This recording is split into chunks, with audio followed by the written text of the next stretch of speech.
Hello everyone, I hope आप सभी लोग बहुत अच्छे होंगे। आज के इस क्लास में हम लोग देखने वाले हैं बाल विकास के दूसरे चैप्टर की दूसरी क्लास को। पिछली क्लास में हम लोगों ने जिसमें शारीरिक विकास पढ़ा था, मैं आप लोगों को एक बार क्विक प्रीव्यू दिखा दे रहा हूं। आप लोग स्क्रीन पे देख सकते हैं। इसमें हम लोगों ने शारीरिक विकास को बिल्कुल डिटेल में कवर किया था, और आपने अगर उस क्लास को नहीं देखा है, मिस किया है, तो एक बार उसको देख लें, क्योंकि ये सारी क्लासेस एक दूसरे से जुड़ी हुई हैं। आज हम लोग उसी क्रम में एक मोस्ट इंपॉर्टेंट टॉपिक आ जाता है आपका विभिन्न अवस्थाओं में मानसिक विकास, जिसमें हम तीन जो मुख्य अवस्था है जिसके बारे में हम लोग पढ़ रहे हैं, उसमें मानसिक विकास की बात करेंगे, मतलब मेंटल डेवलपमेंट की बात करेंगे। आपको बता दें कि मेंटल डेवलपमेंट क्यों जरूरी है आपके लिए। जब हम एक शिक्षक बनते हैं तो हमें ये पता होना चाहिए कि हम जिस क्लास में जा रहे हैं उनका मानसिक स्तर क्या है, उन बच्चों में क्या प्रवृत्तियां हैं जिसकी वजह से उन्हें डिस्टरबेंस हो सकती है, या क्या वो प्रवृत्तियां जिनकी वजह से उन्हें पढ़ने में कठिनाई होती है, या किन चीज़ों के माध्यम से वो जल्दी सीख सकते हैं। तो हमें उनका मानसिक स्तर या मानसिक स्थिति जानना बहुत ही जरूरी है। शारीरिक विकास को हमने देख लिया, आज हम लोग मानसिक विकास को देखेंगे, जिसमें सबसे पहले हर बार की तरह ये जो मेजर टॉपिक है और इसमें सब टॉपिक जो होगा, सबसे पहले हम लोग शैशवा अवस्था में देखेंगे, इन्फेंसी एज में देखेंगे, स्टेज में देखेंगे कि उनमें क्या क्या मानसिक विकास होता है। बहुत ही इंटरेस्टिंग क्लास होगी। इसमें आप लोगों को कुछ ऐसा नहीं है कि जैसे फॉर्मूला यूज हो रहा है तो उसमें देखना है, बस आपको सुनते जाना है। और जैसा मैं हर वीडियो में बताते आ रहा हूँ कि आपको जो पीडीएफ होंगी और जो अदर क्लासेज हैं वो दूसरे चैनल पे चल रही हैं, तो उसका लिंक आप लोगों को डिस्क्रिप्शन में मिल जाएगा, तो उसको एक बार आप देख लें।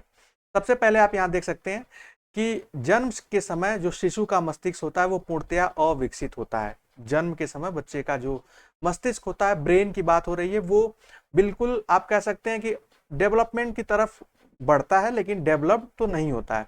वो अपने वातावरण को नहीं जानता है। उस सिचुएशन में या उस स्टेज में वो जैसे जैसे उसका मस्तिष्क जो होता है विकसित होता है, उसे अपने वातावरण के बारे में अधिक से अधिक ज्ञान जो है वो प्राप्त होता जाता है। जैसे जैसे वो डेवलप्ड होगा, बहुत सारी चीजें जानने लगेगा। अब वो कौन कौन सी चीजें जानने लगेगा उसके बारे में देख लेते हैं। आप यहाँ देख पाएंगे सबसे पहले जो पॉइंट है, ये कुछ पॉइंट्स दिया गया है, काफी इंपॉर्टेंट पॉइंट्स है, और मैं आपको एक जो जो इंपॉर्टेंट है वो बताते जाऊंगा। देखिए, जन्म से 3 माह तक जो होता है, शिशु केवल अपने हाथ पैर हिलाता है। जन्म से मतलब अगर मैं कहूँ 0 से लेकर 3 साल तक, 3 मंथ तक, 3 माह तक यहाँ लिखा है, 3 माह तक बच्चा जो है वो सिर्फ अपने हाथ पैर डुलाता है, भूख लगने पे रोता है, और हिचकी लेना, दूध पीना, कष्ट का अनुभव करना, चौंकना, और सबसे इंपॉर्टेंट है चमकदार चीज को देखकर आकर्षित होना या कभी कभी हंसना आदि क्रियाएं करता है। तो ये स्टार्टिंग का जो स्टेज है, ये आप कह लीजिए ये 3 माह का, 3 महीने का जो प्रारंभिक स्टेज है, उसमें ये क्रियाएं होती हैं।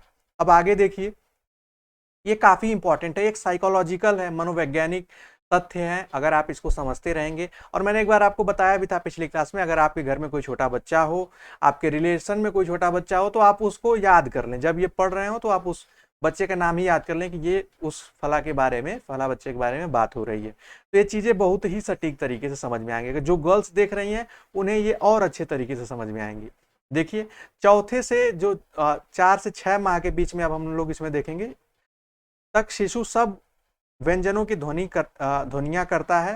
हालांकि ये बोलना या बोलने की तरह ये ध्वनियां भी करने लगता है, लेकिन बोलता नहीं है, ये चीज ध्यान रखिएगा। वस्तुओं को पकड़ने का प्रयास करता है, जो भी चीज उसको दिखती है उसको पकड़ने का प्रयास करता है, सुनी हुई आवाज का अनुकरण करता है, वह अपना नाम समझने लगता है।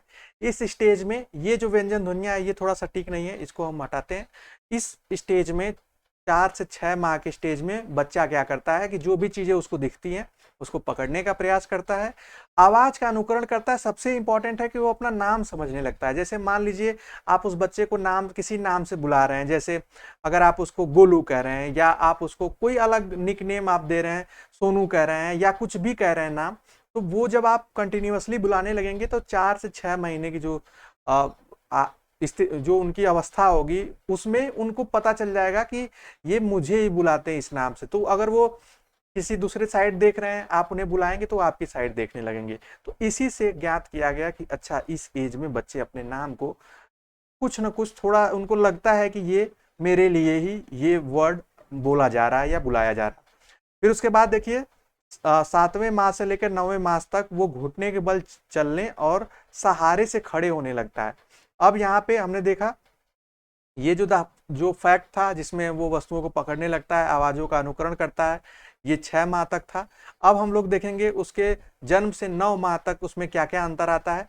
वो घुटने के बल चलने लगता है, जिसको आप बच्चे जब घुटने के बल चलने लगते हैं तो वो इसी एज में स्टार्ट करते हैं चलना, ठीक है। तो ये हो जाता है और सहारों के साथ खड़े होने लगते हैं लगभग 9-10 महीनों में, ये अंतर उसमें आता है। एक चीज आप ये भी ध्यान दीजिएगा, ऐसा नहीं है कि मानसिक विकास अलग हो रहा है, शारीरिक विकास अलग हो रहा है, ये दोनों एक साथ हो रहे हैं। आप कह सकते हैं कि ये दोनों एक दूसरे पर निर्भर हैं।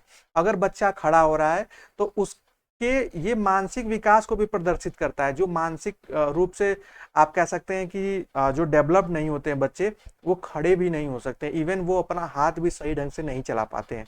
तो अगर बच्चा खड़ा हो रहा है, घुटने के बल चल रहा है, तो उसमें उसका मानसिक विकास भी प्रदर्शित होता है, साथ ही साथ उसका शारीरिक विकास तो प्रदर्शित होता ही है। उसके बाद 10वें माह से 1 वर्ष तक वो बोलने का अनुकरण करता है। अब वो जो चीजें सीखता है, जैसे बच्चे आप घर में सिखाते हैं कि पापा बोलो, मम्मी बोलो, भैया बोलो, चाची बोलो, दादी बोलो, दादा बोलो, तो वो उसको चाहे वो तुतलाए या जो भी जैसे भी वो बच्चों की तरह बोले, वो बोलने की कोशिश करता है। तो ये कब क्रिया होती है? लगभग 1 वर्ष के समय ये स्टार्ट हो जाती है औसतन। कुछ बच्चों में ये 1 महीना पहले और कुछ बच्चों में 1-2 महीना देरी से हो सकता है, ये औसतन की बात है। दूसरे वर्ष से शब्द व वाक्य बोलने लगता है। अब देखिए दूसरे वर्ष में क्या होता है कि बच्चा जो है, अभी तक आप देख रहे थे किस तरीके से उसका मानसिक स्तर जो है, मानसिक विकास हो रहा है, मानसिक स्तर उसका उठ रहा है। अब वो किसी शब्द को भी बोल लेगा, जैसे वो बोलेगा कि चाहिए, खाना चाहिए, खाना खाना है, भूख लगी, ऐसा कुछ भी अगर वो किसी भी तरीके से बोले, बचपन में थोड़ा सा वो हो सकता है क्लियर आवाज ना आए, तो उसमें ये परिवर्तन देखने को मिलता है 2 वर्ष तक। तीसरे वर्ष में पूछे जाने पर अपना नाम बताने लगता है बच्चा। ये देखिए, ये तीसरे वर्ष की बात हो रही है। अब यहाँ पे क्या अंतर दिख रहा है हमें कि अब वो अपना नाम समझ गया है, नाम बताने लग रहा है। कविता या कहानी भी छोटी छोटी सुनाता है, जैसे मछली जल की रानी है, जीवन उसका पानी है। तो ये सब जो हम उन्हें सिखाएंगे, जॉनी जॉनी यस पापा, छोटी छोटी ट्विंकल ट्विंकल लिटिल स्टार, ये सब पोयम उसको अब आने लगी। अपने शरीर का अंग पहचानने लगा, उसको अब पता चलने लगा ये हाथ है और ये पैर है, नाक है, कान है, गला है, ये सब वो जानने लगा। 4 वर्ष से 5 वर्ष तक वो गिनती, लिखना, बोलना भी, अक्षर लिखना जानने लगता है। अब यहाँ से 4 से 5 वर्ष, अब देखिए मानसिक विकास की बात हो रही है। फिर उसके बाद ये अभी शैशवावस्था हम देख रहे हैं। शैशवावस्था में 5 वर्ष से शिशु जो है हल्की और भारी वस्तुओं में अंतर करने लगता है, विभिन्न रंग पहचानने लगता है और अपना नाम लिखने लगता है। अब यहाँ से अब वो 4 से 5 वर्ष में अब लिखना शुरू कर दिया, तो सबसे पहले उसे वर्णमाला लिखाई जाएगी, हिंदी इंग्लिश, फिर वो अपना नाम लिखने शुरू कर देगा। अब वो रंग भी पहचानना शुरू कर देगा, साथ ही साथ हल्की, कौन सी वस्तु भारी है, कौन सी हल्की है, वो भी उसे पता चल जाएगा। आप देखे होंगे जो चीज हल्की होती है बच्चे बचपन में वो उठाने लगते हैं, उनको समझ में आ जाता है कि ये खिलौना जो है ये मेरे लिए है, तो वो उन चीजों को उठाएंगे। अगर कोई भारी वस्तु होगी तो उनको वो नहीं उठाएंगे, प्रयास करेंगे जरूर। इस प्रकार शैशवावस्था में हमने देखा मानसिक विकास शीघ्रता से होता है, ये भी ध्यान देंगे। तर्क व निर्णय करने की क्षमता जो होती है अभी अधिक विकसित नहीं होती, अभी उनको तर्क, उनके लिए कुछ अभी यहाँ इस स्टेज में कुछ भी नहीं है। ये वो जो चीज देख रहे हैं उसका अनुकरण कर रहे हैं, मतलब आप कह लीजिए नकलची होते हैं इस अवस्था में बच्चे। जन्म से शिशु की जो स्मरण शक्ति है वो बहुत कम होती है, उन्हें याद बहुत कम रहता है। वो अगर आप बचपन में कोई मार भी देता है तो अगले दिन वो भूल जाते हैं या 2 दिन बाद वो भूल जाते हैं, ऐसा समझिए। ज्ञानेंद्रियों का विकास के साथ संवेदन क्रियाएं आरंभ हो जाती है। इस अवस्था में बच्चे कल्पना जगत में रहते हैं। वे अधिकतर अनुभव, निरीक्षण, अनुकरण द्वारा सीखते हैं। वो जो चीज अनुभव करेंगे, अगर नहाना उनको अच्छा लग रहा है तो वो मतलब वो अनुभव के माध्यम से निरीक्षण, अनुकरण मतलब फॉलो करेंगे जो चीज देखेंगे, और वो छोटी छोटी समस्याओं का समाधान भी करने लगते हैं। अगर आप उनको कोई ऐसा खिलौना दे दें तो आप उसमें वो कुछ ना कुछ करने लगते हैं। ये हमने शैशवावस्था में इनके मानसिक विकास को देखा। अब हम लोग देखेंगे बाल्यावस्था में उनके मेंटल डेवलपमेंट को देखेंगे। मेंटल डेवलपमेंट चाइल्डहुड स्टेज में सबसे पहले बालक की शारीरिक आयु के साथ साथ मानसिक विकास भी होने लगता है, जैसा मैं पहले ही बता चुका हूं। बच्चे स्कूल जाने लगते हैं। अब अच्छी चीज क्या होती है कि इस स्टेज में, हालांकि ये शैशवावस्था में ही प्रारंभ अब से हो गया, 3 वर्ष से बच्चों को भेजा जाने लगा है। आप मान लीजिए जब वो 5 से, ये जो स्टेज है, इस स्टेज में जब आएंगे 5 वर्ष से अधिक वाली स्टेज में, अब वो अच्छे तरीके से आप कह सकते हैं कि वो स्कूल रेगुलर जाने लगे हैं और इसलिए उनके मानसिक विकास के अधिकतर अवसर मिलते हैं। अब वो अलग अलग तरीके, अब स्कूल में अलग चीज सीख रहे हैं, तो अब सीखने के और भी उनको माध्यम मिल गए हैं। इस अवस्था में बालों को समझने, स्मरण करने, याद करने, विचार करने, ये स्मरण करने 2 बार हो जा रहा है, समस्या समाधान, तर्क चिंतन, निर्णय लेने की क्षमता का विकास समुचित मात्रा में हो जाता है। अब उनको ये पता है कि ये चीज करेंगे तो टीचर डांटेंगी, ये चीज करेंगे तो मम्मी मारेंगी, ऐसा ये चीजें जो है उनको कहीं न कहीं थोड़ा थोड़ा अब आभास होने लगता है। वो छोटी छोटी घटनाओं का वर्णन करने लगते हैं। जैसे स्कूल में कोई प्रोग्राम हुआ तो घर पे आके पूरा बताएंगे कि मम्मी ये ऐसे हुआ, या पापा ये ऐसा हुआ, भैया वहाँ ऐसे हुआ, वो आज हम लोग ये खाए हैं, वो खाए हैं। तो आप उनकी छोटी छोटी घटनाओं का वर्णन करने लगते हैं। और आई होप आपको ये सब समझकर आपको अपने बचपन के भी दिन याद आ रहे होंगे, या जो आपके छोटे भाई बहन होंगे उनके बचपन के दिन याद आ रहे होंगे। दूसरा देखिए, इसी में पॉइंट है बाल्यावस्था में कि विभिन्न बच्चों में बच्चों में विभिन्न प्रकार की वस्तुओं का संचय करने की क्षमता विकसित हो जाती है। अब बच्चे क्या होता है कि इसी स्टेज में, जैसा कि आप देख सकते हैं कि बाल्यावस्था में अब वो क्या करते हैं, ये 5 से 9 वर्ष वाली, आप इसको 5 से 12 वर्ष वाली मान लीजिए, जो बेसिक है। अब इसमें क्या होगा कि अब बच्चों में संचय करने की थोड़ी सी एक, आप कह सकते हैं कि एक अलग मेंटल लेवल विकसित होता है। वो चीजें, जैसे अगर आप उनको पैसा भी देंगे तो इस समय वो गुल्लक रख लेंगे, उनको लगेगा कि संचय करने से बढ़ता है। कुछ वैसी चीजें पाएंगे तो उसको कलेक्ट करने की कोशिश करेंगे, ऐसा कह सकते हैं। और वह रचनात्मक कार्यों में रुचि लेने लगते हैं, जैसे लकड़ी, कागज, मिट्टी की वस्तुओं बनाने में आनंद मिलता है उनको। तो ये सारी चीजें, काटना, कटिंग करना, ड्राइंग करना, ये सब चीजें इनको बाल्यावस्था में पसंद होती हैं। फिर यहाँ देखिए, बच्चे समूह में रहना, वो कार्य करना पसंद करते हैं। इसी एज ग्रुप में, इसी स्टेज में उन्हें समूह में रहना पसंद होता है। साथ ही अनुकरण, सहानुभूति, वो सहयोग आदि की सामान्य प्रवृत्तियों का विकास भी इसी अवस्था में हो जाता है। इसी अवस्था में उन्हें ये हो जाता है कि ये मेरा फ्रेंड है और ये मेरे फ्रेंड को परेशान कर रहे हैं। तो उसको ये पता है कि किसके साथ कैसा बिहेव करना है। जो उनके फ्रेंड है उनके लिए वो टॉफी भी लाएगा, चॉकलेट भी लाएगा, उनके साथ रहेगा। और जो नहीं है उनके साथ थोड़ी सी वो भावना होगी कि नहीं, ये अच्छे नहीं है। उसके बाद पढ़ने लिखने व सीखने में अधिक रुचि लगती है। अब आपको पता है कि अगर 5 से 12 वाले स्टेज में है, आप अभी इसको बाल्यावस्था को 5 से 9 ही मान लीजिए, तो इसमें आप देखेंगे कि इसमें अब उसको, अब कम से कम वो चौथी या 5वीं क्लास में आ भी चुका है, या 3rd या 4th स्टैंडर्ड में। अब उसे पढ़ने लिखने की रुचि भी है। खेल उनकी दिनचर्या का प्रमुख अंग बन जाता है। वो पहेली बुझाना, वो समस्यात्मक खेलों में रुचि लेने लगते हैं, जैसे खो खो हो गया, जो भी ऐसे गेम है जो बचपन में खिलाए जाते हैं। हो सकता है आप लोग और कोई गेम खेले हों, तो वो इस स्टेज में होता है। बच्चे पर्यावरण की वास्तविकताओं को समझने लगते हैं और उसमें आत्मविश्वास विकसित हो जाता है। इस स्टेज में उनको कॉन्फिडेंस आ जाता है। अब उनको अच्छे मार्क्स मिलते हैं, स्कूल में प्राइज मिलता है तो उनको अच्छा लगता है, उनका कॉन्फिडेंस बिल्ड होता है। इससे पहले वाली एज में उनको ये पता भी नहीं होता है कि इस प्राइज का मतलब क्या है, इस प्राइज से क्या फायदा है मुझे। तो ये चीजों का विकास बाल्यावस्था में होता है। 3rd जो स्टेज है वो है किशोरावस्था, एडोलसेंस जिसको कहते हैं। मेंटल डेवलपमेंट इन एडोलसेंस में क्या क्या होता है उसको देख लेते हैं। किशोरावस्था में आप लोगों को एज ग्रुप याद होगा, मैं आप लोगों को 12 से 18 में कई बार बता चुका हूं, इसको आप लोग रट लीजिए। जैसे, क्योंकि ये आपके अभी नहीं, जब आप गवर्नमेंट एग्जाम भी देंगे, इवन आप हमेशा लाइफ टाइम आपको ये तो याद होना चाहिए ये प्रश्न, क्योंकि ये तो इंटरव्यू में भी पूछा जा सकता है कि किस एज ग्रुप को क्या नाम दिया गया है। तो ये देखिए, पहला पॉइंट जो है इसमें कि किशोरा अवस्था में मानसिक विकास अपनी उच्चतम सीमाओं को छू लेता है। आप सभी लोगों को पता है कि ये लास्ट स्टेज है। मनोवैज्ञानिकों ने इसे तीसरा स्टेज रखा है, और तीसरे स्टेज में आप सभी लोग पता है 18 साल तक बच्चे को मानसिक विकास आप कह सकते हैं कि 95% तक हो जाता है। बाकी चीजें 90-95 तक इसमें हो जाता है। किशोर किशोरी की जो स्मरण शक्तियों का अस्थायित्व आने लगता है। अब स्मरण शक्तियां बहुत ज्यादा हो जाती हैं, तीव्र हो जाती हैं। अब वो चीजें पढ़ते हैं, लिखते हैं तो उन्हें बहुत लंबे समय तक याद रहता है। उनकी कल्पना, चिंतन, तर्क, विश्लेषण और संश्लेषण। विश्लेषण का मतलब होता है किसी चीज को पार्ट वाइज में देखना। संश्लेषण का मतलब होता है कि किसी चीज को जोड़ के देखना। जैसे अगर पेड़ को देख रहे हैं तो पहले जोड़ के कि ये पूरा पेड़ है, ये हमें ऑक्सीजन देता है।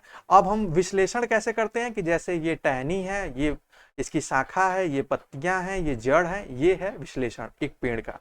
अमूर्त चिंतन, जो चीज सामने नहीं है उसका भी चिंतन, मतलब अमूर्त मतलब आप उसको टेंजेंट और टेंजिबल और इनटेंजिबल उसको बोलते हैं। जो चीज सामने नहीं है उसका भी चिंतन अब इस स्टेज में ही होता है। समस्या समाधान, उच्च मानसिक शक्तियों का पूर्ण विकास हो जाता है, लेकिन वो इसका उपयोग जो है प्राणों की तरह करने में समर्थ नहीं होते हैं। ये काफी इंपॉर्टेंट लाइन है। होता क्या, इस स्टेज में बच्चों को ये लगता है कि वो अब सब कुछ जानने लगे हैं और वो सब कुछ कर सकते हैं, उनके अंदर वो कैपेबिलिटीज है, लेकिन वो कहीं ना कहीं बहुत से ऐसे केस में वो इसमें असमर्थ होते हैं और वो प्रौढ़ावस्था में जाकर, जब वो एडल्ट एज में चले जाएंगे, तब जाके इन्हीं सीखी हुई चीजों का इस्तेमाल करेंगे। इस अवस्था में कल्पना की बहुलता होती है। वो कभी कभी दिवा स्वप्न देखते हैं। दिवा स्वप्न का मतलब इमेजिन कर लेते हैं, आप सपने में हैं कि मतलब मैं इस क्लास में गया, मुझे बहुत रिस्पेक्ट मिल रही है, मुझे टीचर्स बहुत मानते हैं, मेरे बहुत सारे फ्रेंड्स हैं, मुझे प्राइज मिला है, ये सब दिवा स्वप्न है। मुझे क्लास का मॉनिटर बना दिया गया, ऐसे चीजें। या पापा आज हो सकता है गिफ्ट में मुझे बाइक देंगे इस बर्थडे को, या बर्थडे डेट के दिन साइकिल दिलाएंगे, ऐसी चीजें। ये सब दिवा स्वप्न है। मिला भी नहीं है, लेकिन उससे पहले वो सोचकर खुश होते हैं, जिसको डे ड्रीमिंग कहते हैं। नेक्स्ट देखिए, किशोरावस्था में शब्द भंडार अधिक बढ़ जाता है। अब बच्चों के पास शब्द भंडार की क्षमता सबसे ज्यादा है। आप जब रहते हैं हाई स्कूल, ये जो अगर स्कूल की बात की जाए तो इस स्टेज तक आप जब विकसित, हाई स्कूल 12th की 9th to 12th की बात हम लोग बेसिकली कर रहे हैं। 9 to 12th में आप खुद सोचेंगे कि आप 9 to 12th में कितने मैच्योर थे, तो उससे आप इससे ज्ञात कर पाएंगे। चिंतन और तर्क वो कल्पना की शक्ति के साथ चिंतन करना। जैसे अगर टीचर ने डांट दिया तो आप वो सोचते हैं कि ऐसा क्यों डांटा। किसी ने कोई बेतुकी बातें की कि मैं वहां पे गया तो वहां पे भूत दिखे या ऐसा चीजें दिखा, वहां पे जो जाता है उसका काम नहीं होता है, ऐसा। तो ये तर्क तर्क शक्ति आप लगाते हैं कि क्या सही में ऐसा होता है।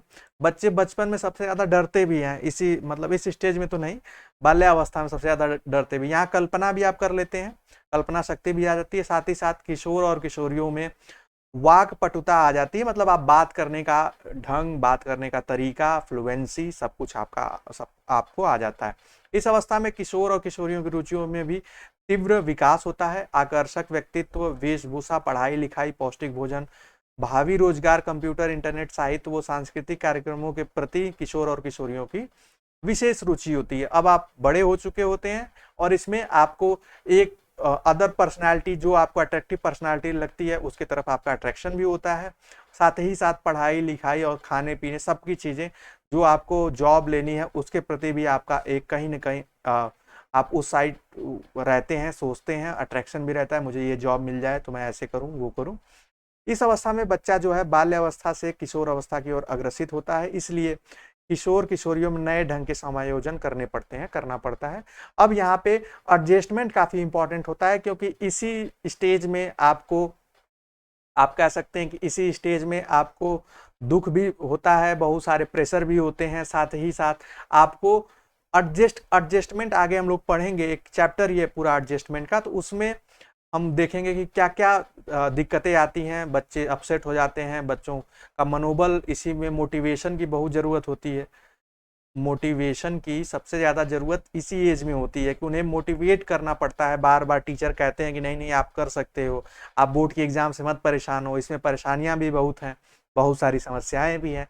तो ये हमने देखा। आपको आज के इस क्लास में मैंने 3 स्टेजेस, जो इम्पोर्टेंट स्टेजेस हैं, उनके मानसिक स्तर के विकास को हमने पढ़ा। आपको मैं फिर से पिछले क्लास में दिखा देता हूं जिसमें हमने शारीरिक विकास पढ़ा था। आप इस जो ये 3 पॉइंट है, ये आपको बता दूं कि इसको आपको भूलना नहीं है। जब भी हम फ्यूचर में, जब मैं शैशवावस्था की बात कहूंगा, शैशवावस्था बोलूंगा, तो आपको समझ जाना है जन्म से 5 वर्ष की बात हो रही है। और आपको याद होगा कि इसमें भी 2 पॉइंट थे। जब मैं बाल्यावस्था की बात करूंगा तो आपको पता होगा कि ये 5 से 12 वर्ष की बात हो रही है, कहीं कहीं 11 वर्ष भी मानते हैं। और जब मैं किशोरावस्था की बात करूंगा तो 12 से 18 वर्ष की बात मानते हैं।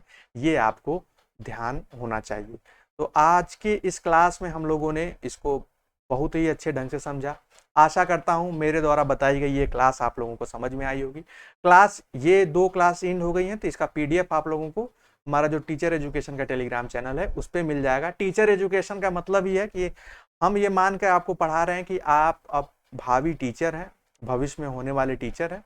तो टीचर एजुकेशन में आपको टीचर की जो एजुकेशन होनी चाहिए, जो आपको चीज़ें जाननी चाहिए एक टीचर होने से पहले, वो चीज़ों पे हम फोकस कर रहे हैं। तो आज की क्लास में इतना ही, मिलते हैं नेक्स्ट क्लास में। तब तक के लिए bye bye and take care.